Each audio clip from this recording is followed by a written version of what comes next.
ఒక్కసారి కొమ్మూరి గోల్డ్ కి కాల్ చేయండి. తాకట్లో ఉన్న మీ బంగారాన్ని విడిపించి మార్కెట్ ప్రైస్ కి వాళ్ళు కొనుక్కుని మిగతా డబ్బులు మీకు ఇచ్చేస్తారు. వెల్కమ్ బ్యాక్ టు మనం టీవీ.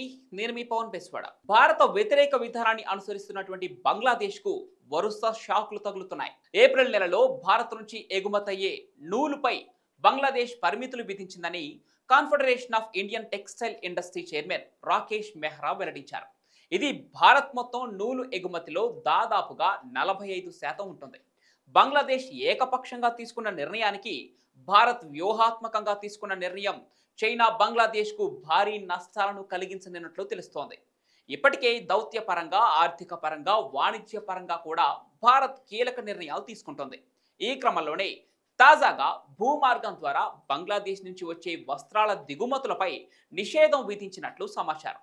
ఈ నిర్ణయంతో దేశీయ వస్త్ర పరిశ్రమలను ప్రోత్సహించి విదేశీ దుస్తులపై ఆధారపడటాన్ని తగ్గించవచ్చని తెలుస్తోంది. ఇక ఈ క్రమంలోనే 1000 కోట్ల నుంచి 2000 కోట్ల మేర భారత మార్కెట్ పెరగబోతోందని సంబంధిత వర్గాలు అంచనా వేస్తున్నాయి.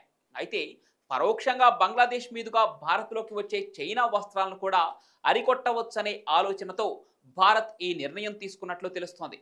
అంతేకాకుండా తక్కువ ధర కలిగిన బట్టలు భారతీయ రిటైల్ మార్కెట్లోకి విరివిగా ప్రవేశిస్తున్నాయని, పరిశ్రమ దీర్ఘకాలిక ఆందోళనను ఈ చర్య పరిష్కరిస్తుందని, ఇది దేశీయ తయారీదారులపై ముఖ్యంగా ఎంఎస్ఎంఈలపై ప్రతికూల ప్రభావం చూపుతుందని సిఎంఏఐ అధ్యక్షుడు సంతోష్ కటారియా స్పష్టం చేశారు.